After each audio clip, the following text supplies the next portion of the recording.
What's up, guys? This is Caleb Skinner here at CHS Snow on Twitter. This is Hear the Cannons presented by Bucs Game Day. Awesome night here for the Buccaneers. We had a great draft. We thought a lot of guys were going to be available there for the Buccaneers. A lot of those guys are getting there in the first round for us there, sitting at number 26 overall.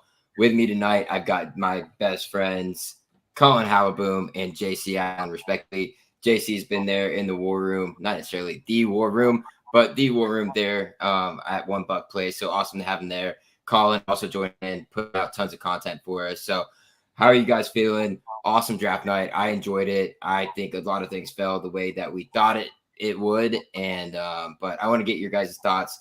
First off, JC, throwing it over to you since you're there in the facility. How's it going over there? What was the excitement level? How was everybody? What were everybody's thoughts? Because I know everybody was in there, having their own reactions to what was happening live in the 2024 NFL draft first round. Yeah, I think, we talked about it the other day. I mean, edge rusher was the number one priority, but once you saw those guys go off and you started kind of seeing how the board was falling, I mean, 14 of the first picks in the draft were offensive players. You knew there were going to be some defensive players that were going to get snatched up, and it might push some other guys down the board. As the Bucs, were approaching, I think they had a big board of guys who they would have liked, and I think Terrion Arnold, Quinyon Mitchell were on that short list. Brian Thomas Jr. I think was a name that they probably would have considered there. But they ended up with the best interior offensive lineman in the draft in Graham Barton. And I think it's a home run pick. They announced him as a center, but he does have guard flexibility. Played tackle at Duke. I think he's going to shore up the trenches, whether he's at center or whether at guard. He provides competition at both spots. I know Jason's very happy. He was the guy that they were targeting all along. Those other guys are on his board, but much like Cansey last year, he was the guy. He's the guy that they wanted, and they fell to him down at 26. I was just talking to offensive coordinator Liam Cohen. He's excited for this guy too, the push he can do in the running game, and he's really good in pass protection as well. And we just spoke with him a little bit, and he's said it straight up. He plays to the whistle, finishes to the whistle, and it kind of matches exactly what I wrote about him on my as one of my potential best fits. I wrote Barton has position flexibility as starting at center his freshman season before finishing his time at Duke at left tackle. Some believe his best fit is at guard or at center. Barton explodes out of his stance with balance and positioning to sustain blocks. He has great grip strength, blocking through the whistle. Again, he's a finisher, as he said. Has the athleticism and quick feet to be a factor against speedier rushers and pulling in space. And that's just improved by, if you go, Kent Lee Platt has put together a very useful tool called the Relative Athletic Scoring, the RAS scores. I'm sure you guys have seen those all over the place. He actually tested as the number one center out of 600 and either 19 or 91. I'm getting my numbers mixed. It's 1230. Since 1987, the number one center of all time, with his numbers as a perfect 10. So that just backs up his athleticism as well. There's a couple knocks on him. He's got less than ideal arm length, but I think if you look at guys like JPJ, guys like Zach Frazier, two of the other top centers in the draft, those are the knocks on them too. Both of them. I mean, I can just look up at what I wrote about them, in both less than ideal arm size, and that's why I kicked these guys into center in the first place. He can get a little grabby at times. He needs to do a better job of not so much getting his hands wrapped up in the jersey, because he can get called for penalties that way. And he just needs to anchor better against power. But if you're talking about guys with speedy tendencies, he's going to be able to keep right up to them. He had a formal interview with the Bucs at the Combine, so they did do some research on him. I just think it's a great pick. 6'5", 311 pounds, 4.95 40. He's a senior, just a regular senior, not a super senior. So he's still in the younger age. I think they're on 22 or 23. So overall, I think it's a great selection for the Bucs at 26, and now it allows them to address other needs throughout the rest of the next couple of days. Yeah, you make some very valid points there. And that RAS score is a lot of people are going off of that nowadays. Everybody's, social media active and seeing all these come across and being like, wow, like now he's the number one ranked guy out of all these players at this position is incredible. So I'll throw it back to you, Colin, is that even though a lot of guys got taken beforehand, were you surprised by the pick at all, or would you have gone a different route if you were necessarily in that pick, and what do you personally like about Barton and what he's going to be able to bring? Because like JC said, he did play tackle at Duke, but he is able, and what Jason Licht has said in his post draft or post first round draft press conference is that he's likely going to be over to center. Do you see him playing in a versatile role where he can move to a guard position, mostly start at center, move Hainsey over to that guard position? Where do you exactly see him fitting, and what were you really expecting the Bucs to do at that spot? And were there any other guys there that you think that they could have taken? Yeah, in terms of, I think thanks to JC coming right out during the press conference and asking that question right away, we found that the plan is for him to play center for the Bucs, and I think that's where most people foresaw him transitioning at the NFL level. And I don't think they're going to tinker around with it. I mean, just based on how quickly Jason Licht answered that question, I think the plan is to slide him in the middle, and they want a leader there with, the tenacity and athleticism that Graham Barton's going to bring. I mean, JC again just now did a great job breaking down some of his skills. I mean, Lance Zierlein writes and is on the NFL Network all the time. He's like one of the best offensive line evaluators, at least in the media. And on March 5th, I retweeted this. He said, "To me, he is easily the best interior offensive lineman, great core power, strong hands, excellent body control." And then he did bring up how he can offer 5-for-1 position flexibility. So sure, I mean, it's still an asset to have a guy who's capable of playing different roles. He was an excellent left tackle last year, could play guard, could play center, but sounds like the plan is clear. I'm very happy with the pick, and I'm mainly happy because Jason Licht had such conviction and his team had such conviction making it. Those guys have proven to be exceptional, especially when it comes to finding talent along the offensive line. He's found a ton of gems over the years, and I think a lot of us onlookers assumed, but he always finds those in the second, third, and beyond rounds. But that doesn't preclude him from jumping on one if the talent is there. And obviously him and his scouting department feel as though Graham Barton is worth the first round investment. And that to me is more than enough to give me confidence in the pick. There's no question it's a big need with what the Buccaneers have been trotting out there since the unfortunate retirement of Ryan Jensen. Then prior to that, Ali Marpet's sudden retirement. So, and he talked about it in his post-game presser. He had a lot of interesting remarks. But was very clear in outlining why he is so fond of Graham Barton and why he foresees him having a significant role for this team, keeping Baker Mayfield upright. To answer your question, excellent pick by Tampa, says Matt Skura on YouTube. Appreciate you chiming in, Matt. But you had asked me if there was anyone else I was looking for. I was definitely getting excited to know that Cooper DeJean was still on the board. But Graham Barton was quietly the one who was there the whole time. And, lots of speculation over the months that preceded this draft about the Buccaneers having an interest in Barton based on the style of play he is. Jason Licht himself said he reminds him of Ali Marpet. I mean, that's got to be music to Bucs fans' ears. Ali Marpet's one of the greatest linemen in the history of the Tampa Bay Buccaneers franchise, even though he retired so early. One of my all-time favorite Bucs. So, lofty comparison there, and the slight nod as well to Ryan Jensen too. So that's big in my opinion. 100%, man. He said the personality of Tristan Wirfs, right? So he mentioned 3 fantastic Buccaneers linemen, and Jason Licht and his staff clearly prioritize character traits. He talked about Graham Barton's intelligence and how that could translate as well. So there's a lot of things to like about Graham Barton. How athletic he is, that like JC was talking about, that's crazy. Like that's huge. Combine that with the mentality he has.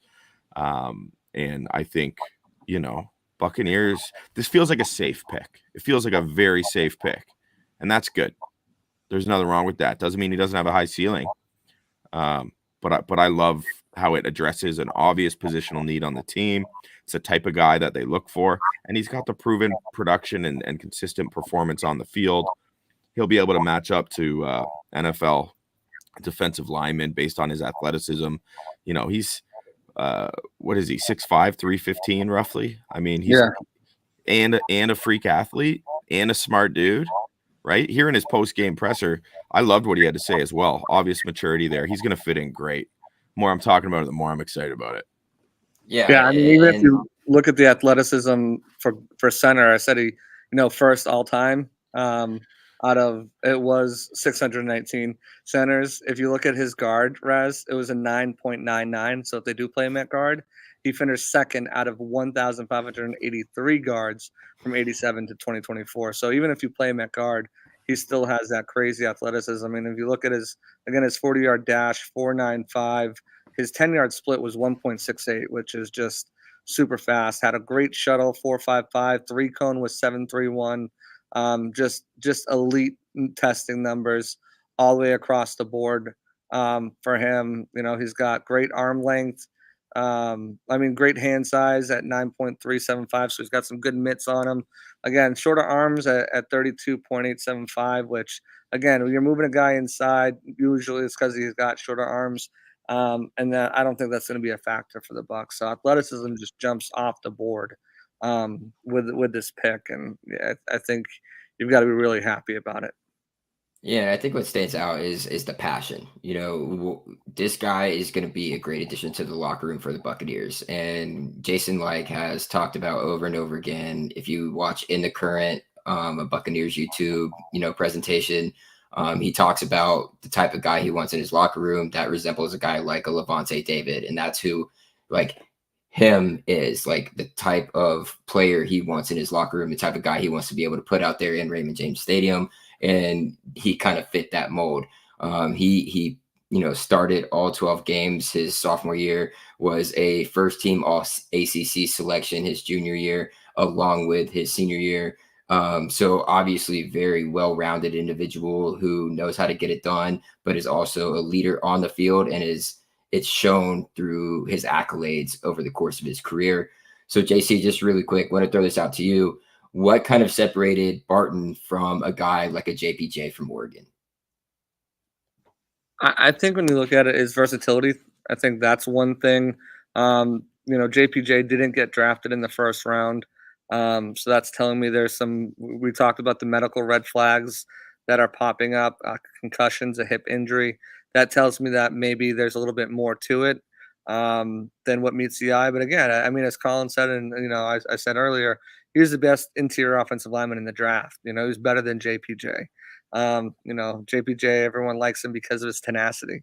Barton's got that tenacity. He's I'd go watch his film, or just go watch his highlights, because you probably don't have access to your film, to his film, all 22. But go watch his highlights and see him just bury people on a consistent basis.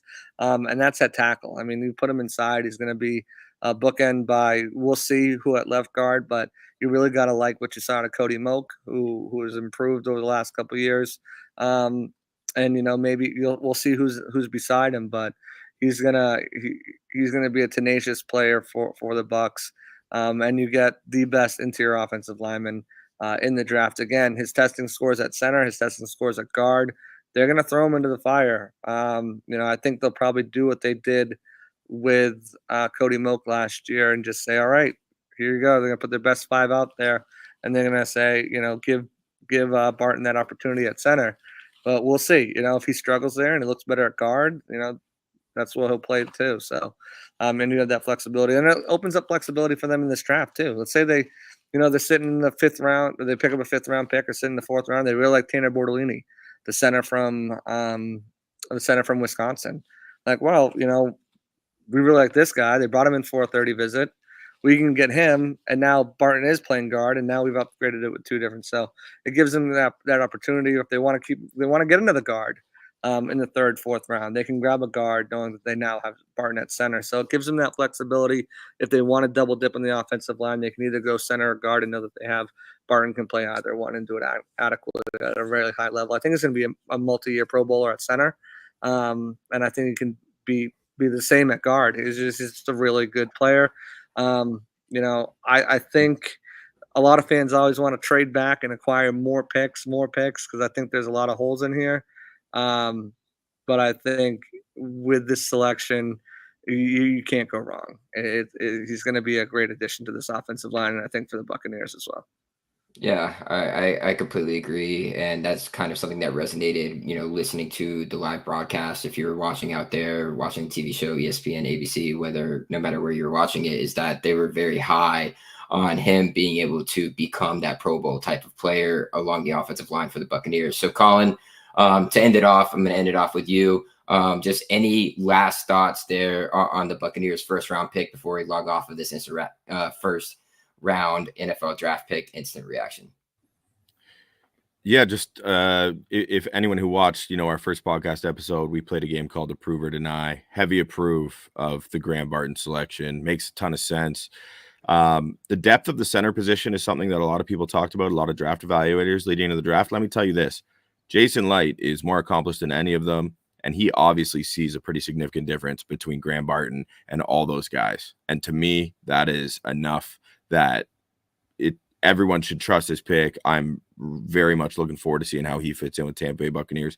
And now we turn the page and look forward to tomorrow, where the Buccaneers are going to have 3 picks as it stands now, right? So that's where the real work's going to be done. Day 2 is going to be massive for this team.